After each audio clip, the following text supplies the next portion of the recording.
From Washington, this is VOA News.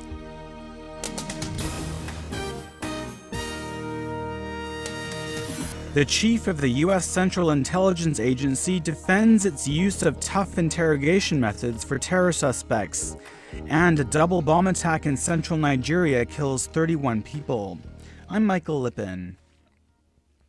The head of the U.S. Central Intelligence Agency has defended its use of enhanced interrogation techniques in confronting suspected terrorists after the 2001 attacks on the United States. In a rare news conference at CIA headquarters on Thursday, Director John Brennan said the tough tactics provided useful information to U.S. authorities seeking to thwart more attacks. A U.S. Senate report issued earlier this week had claimed that the CIA's harsh tactics amounted to torture and did not yield worthwhile intelligence. Brennan acknowledged that some CIA operatives went beyond authorized methods, but said that was the exception rather than the rule. CIA officers' actions that did comport with the law and policy should neither be criticized nor conflated with the actions of the few who did not follow the guidance issued. At the same time, none of these lapses should be excused, downplayed, or denied. In some instances, we simply failed to live up to the standards that we set for ourselves, that the American people expect of us. Brennan said it's impossible to know whether the harsh interrogation methods produced the exact information that the CIA used to counter other terrorist threats. Nigerian officials say 2 bombs have exploded in the central city of Jos, killing at least 31 people. The Thursday evening blasts happened in the same market where a twin car bombing killed at least 118 people in May. Suspicion for the latest incident is falling on militant group Boko Haram, which was blamed for the May attack. You're listening to VOA News.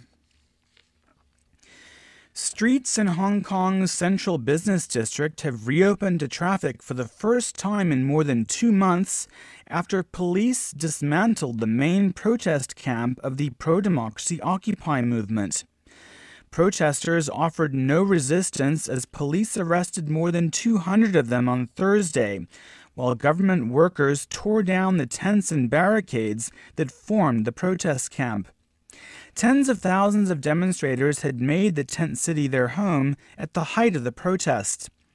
Some used chalk to write the slogan, "We'll be back," on the streets. A Hong Kong court had ordered the demonstrators to leave. The protesters have been demanding that Beijing allow fully democratic elections for Hong Kong's leader in 2017. Here in the U.S., one of the strongest West Coast storms in years has hit Northern California, drenching the region with as much as 13 centimeters of rain, accompanied by 230-kilometer wind gusts. Thursday's storm closed schools and disrupted normal life in San Francisco, flooding highways and knocking out power to hundreds of thousands of homes. Some commuter train and subway stations were forced to shut down. Residents in hilly areas have been warned to watch out for mudslides.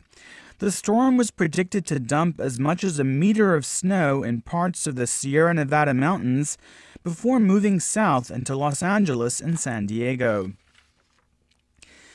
An al-Qaeda affiliate in Yemen says it carried out a rocket attack on an airbase used by the United States. Yemeni officials confirmed Thursday's strike on the Al-Anad facility in the southern province of Lahij. A spokesman for the Yemeni embassy in Washington said there were no fatalities in that attack. The Pentagon said no U.S. military personnel were injured. Earlier this week, al-Qaeda claimed to have carried out 2 suicide car bombings on a military base, killing 7 Yemeni soldiers. Palestinians have clashed with Israeli troops following the funeral of a Palestinian cabinet minister who died after a confrontation with Israeli security forces this week. Thousands of people, including Palestinian President Mahmoud Abbas, gathered in Ramallah on Thursday for the funeral procession for Ziad Abu Ain. During protests on Wednesday, Israeli troops and Abu Ain engaged in a scuffle, with one Israeli soldier touching him on the neck.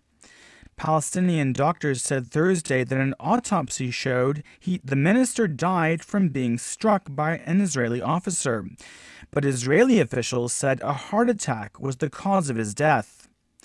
Israel Defense Forces spokesman Peter Lerner said the Israeli military is still investigating what happened. Well, you can find more on those stories by going to our website at voanews.com. That's where we're updating the news from around the world 24 hours a day. I'm Michael Lipin, reporting from Washington. That's the latest world news from VOA.